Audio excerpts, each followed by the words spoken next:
माननीय supreme court ने clean chit दे दिया, मगर हम लोग माननीय सुप्रीम कोर्ट के विरोध में नहीं, हम लोग यहाँ सबसे ज्यादा विरोध में है कि जिस तरीके से तीस्ता सितलवाल को गिरफ्तार किया गया, उनको पकड़ा गया और उनको ETS के माध्यम से गिरफ्तार करके लेके गया, हम लोग उसके विरोध में है कि तीस्ता सितलवाल कोई इस देश की देशद्रोह नहीं थी, वो इस देश के लिए लड़ती थी। उनके खानदान वाले, उनके परिवार वालों ने इस देश के लिए कुर्बानियां दी थी और आज उनको ही पकड़ के गिरफ्तार कर लिया जाता है। बताइए अटॉर्नी जनरल कौन थे? जिस तरीके से जलियांवाला बाग में लोगों को मारा गया था, उस टाइम अगर सबसे ज्यादा किसी ने केस लड़ा था और उस टाइम अंग्रेजों के सामने किसी ने दहाड़ा था तो वो तीस्ता सितलवाल के दादाजी थे, उनके पिताजी थे। आज उनको ही आप देशद्रोह बता दिए।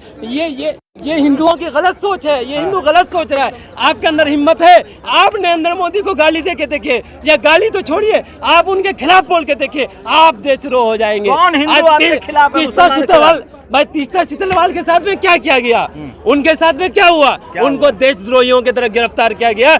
क्या वो हिंदू नहीं थी? क्या वो मुसलमान थी? हिंदू थी ना भाई। यहाँ हिंदू मुसलमान नहीं, यहाँ लोकतंत्र खतरे में है और लोकतंत्र को यहाँ पे मारना चाह रहे हैं लोग, बर्बाद करना चाह रहे हैं। हम लोग लोकतंत्र को बचाने के लिए यहाँ पे कह रहे हैं लोग कि मुसलमान देश पर कब्जा करना चाहता है, वो लोग जनसंख्या बढ़ा रहा है।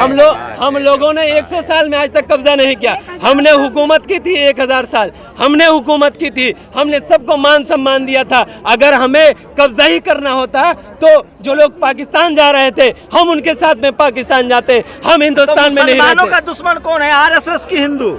बिल्कुल खुल्लम खुल्ला RSS दुश्मन है। कोई हिंदू परंतु नहीं। हम कहाँ बोल रहे हैं? हमने कहा अरे हिंदू हमारे भाई है, हिंदू हमारे भाई है, हम हिंदू का सम्मान करते हैं। हिंदुओं ने हमें पानी पिलाया है, हम अगर हिंदुओं के साथ, हम हिंदू से कहाँ भाग सकते हैं? हिंदू हमारे भाई है। मगर RSS से क्या प्रॉब्लम है? RSS जिस तरीके से ने तो कहा शिवलिंग ढूंढना बंद करो हर मंदिर। RSS जिस तरीके से लोगों को भड़का रहे हैं, मुसलमानों को टारगेट बनवा रहे हैं, मुसलमानों की मस्जिदों में तोड़फोड़ करवा रहे हैं और इस सरकार के माध्यम से मुसलमान नौजवान बच्चों को जेल में डलवा रहे हैं, ये इनका षड्यंत्र है। ये लोग चाहते हैं, ये लोग चाहते हैं कि इस हिंदुस्तान के संविधान को खत्म करके यहाँ मनुवादी जो विचारधारा है, आपको भी दुश्मनी है, हमको भी दुश्मनी है। केवल मुसलमानों को ही है क्या? नहीं, बिल्कुल नहीं है। अरे हम यहाँ अपने लिए, अरे तीस्ता सितलवाल मुसलमान है। अरे हम यहाँ खड़े हैं, हम यहाँ क्यों खड़े हैं? हम यहाँ तीस्ता सितलवाल के लिए खड़े हैं। वो मुसलमान नहीं थी, वो भी हिंदू है।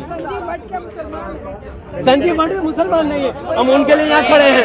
हम जो भी सरकार के खिलाफ है वो दुश्मन है। हमें कोई मतलब नहीं है। हम बस कुल्लम कुल्ला ये बता देना चाहते हैं कि RSS ने जिस तरीके से युवाओं को मोटिवेट किया, गलत तरीके से समझाया, संविधान के जो है विपरीत जो समझाया है, उसको युवाओं को समझना चाहिए और संवैधानिक तरीके से इस देश में सबका सम्मान करना चाहिए, चाहे वो हिंदू हो, चाहे मुसलमान हो, चाहे बुद्ध हो, चाहे जैन हो। संवैधानिक तरीके से सबका सम्मान हो, सब खुशी से रहेंगे ना। सुप्रीम कोर्ट का सम्मान क्यों नहीं कर रहे? सुप्रीम कोर्ट ने जब बिल्कुल क्लीन चिट माननीय सुप्रीम कोर्ट ने क्लीन चिट दे दिया, मगर हम लोग माननीय सुप्रीम कोर्ट के विरोध में नहीं, हम लोग यहाँ सबसे ज्यादा विरोध में है कि जिस तरीके से तीस्ता सितलवाल को गिरफ्तार किया गया, उनको पकड़ा गया और उनको ETS के माध्यम से गिरफ्तार करके लेके गया, हम लोग उसके विरोध में है कि तीस्ता सितलवाल कोई इस देश की देशद्रोह नहीं थी, वो इस देश के लिए लड़ती थी। उनके खानदान वाले, उनके परिवार वालों ने इस देश के लिए कुर्बानियां दी थी और आज उनको ही पकड़ के गिरफ्तार कर लिया जाता है। बताइए अटॉर्नी जनरल कौन थे? जिस तरीके से जलियांवाला बाग में लोगों को मारा गया था, उस टाइम अगर सबसे ज्यादा किसी ने केस लड़ा था और उस टाइम अंग्रेजों के सामने किसी ने दहाड़ा था तो वो तीस्ता सितलवाल के दादाजी थे, उनके पिताजी थे। आज उनको ही आप देशद्रोह बता दिए, आज आप उनको ही ETS के माध्यम से गिरफ्तार करवा दिए। हम लोग उसके खिलाफ है कि देश में हुई थी उनकी भारी भरकम। क्या फंडिंग हुई थी?